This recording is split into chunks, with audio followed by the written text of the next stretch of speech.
Yo, what is going on, guys? It's your boy Purple Slushy bringing you guys my no CP build video. Now, for this build video, or for this build in general, I wanted to go the DPS route of having a lot of DPS, but at the same time of having a lot of DPS, I wanted to be tanky because in BattleGrounds, I get focused a lot from proc sets and from stamina users and from getting outdone from multiple people. So I wanted to be able to be tanky, to be able to survive the deeps that people are putting on me so I can actually kill them and actually have a chance of fighting. So going over my sets that I'm running 5-piece War Maiden. So this is spell crit, max mag, spell damage, and adds 391 spell damage to your magic damage abilities. I know a lot of people are like, why are you running War Maiden on a sword? Because if it only buffs your magic damage ability. Now, what a lot of people don't understand is your main DPS on a sword, your main combo, burst combo potential is coming from your curse and your crystal fragments, both of those being magic damage. Same with Soul Assault, the ultimate that you're using for this build is also magic damage. The only things that aren't getting buffed by War Maiden is Crushing Shock, which it isn't main DPS, it's just constant DPS to keep someone pressured. Endless Fury is going to hit hard regardless because it's your execute and your heavy attack. Your heavy attack is based off how much mag you have. I think it also gets buffed a little bit by your spell damage, but it's mainly how much mag you have, so it's always going to hit hard regardless. So my main moves that I'm using, I'm taking the full advantage of War Maiden because it's buffing these moves: Crystal Fragments, Curse, and Soul Assault. The rest of the build, I'm running also a War Maiden Resto Staff. I'm only running a War Maiden Resto Staff because I got it dropped when I was farming for War Maiden. You can run, honestly, if you have a Master's Resto, that's what I would run on the back bar for the extra mag. That would be your best bet. 1-piece Kina, 5-piece Impregnable Armor. So what this does is 1-piece health, 2-piece health, 3-piece max stam, 4-piece max mag, and 5-piece crit resist. Now, I know a lot of people are like, why are you using impreg armor on a sword when you can't even crit shields?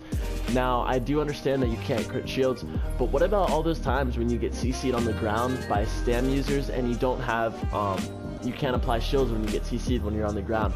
And a lot of times when you die is because you get CC'd and you get killed really, really quick by proc sets and by people's, like, you know, surprise attack or their incaps.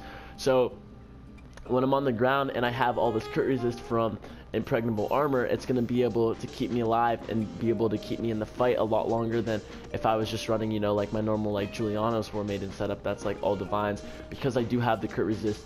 Now, I noticed a lot of people that I was getting hit for like 7, 8k incaps before, they're only hitting me for like 3, 4, 5k incaps in Battlegrounds CP or Battlegrounds PvP now because I have so much crit resist. I'm running 5-piece Inpen and 2-piece Divines, and then on my jewelry is War Maiden jewelry, and then they all have the spell damage enchant on them. Now, this week I've been kind of going hard in Battlegrounds. I was able to get first place in every single board, so deathmatch, land grab, and flag games, and this crit resist armor definitely helps me a lot in flag games and land grab.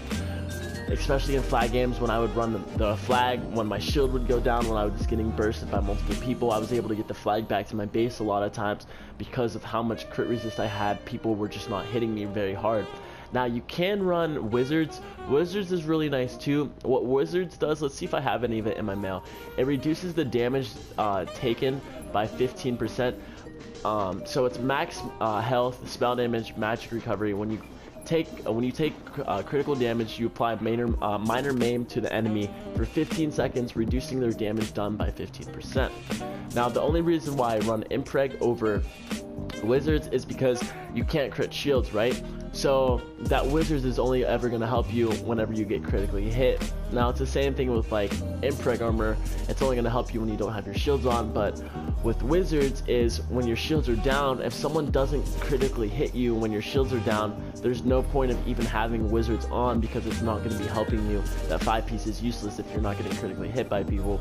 I'd rather always be guaranteed damage reduction from Impreg, from crit resist, rather than having a chance of being critically hit. And also, there's no crit resist cap this patch, so you can have as much crit resist as you want.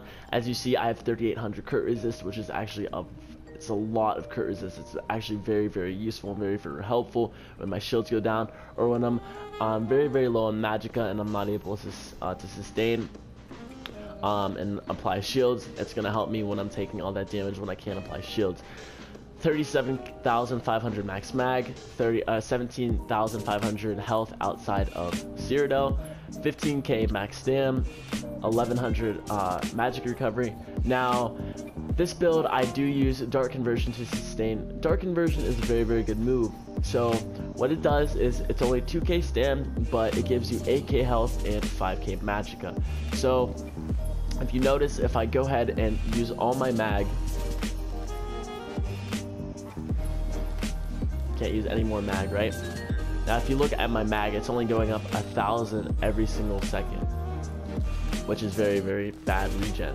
But if you use Dark Conversion, if you notice, I only have to use Dark Conversion, I'd say 4 or 5 times, and my mag is back at full, and it only took, you know, a fourth to like half of my stam, and I'm already back at full resources. Very, very easy way to sustain. This build will not be viable if you do not run Dark Conversion. You must run Dark Conversion. Going over the rest of my stats, 383 health recovery. Don't really need health recovery because you're on a Sorc and you have healing ward.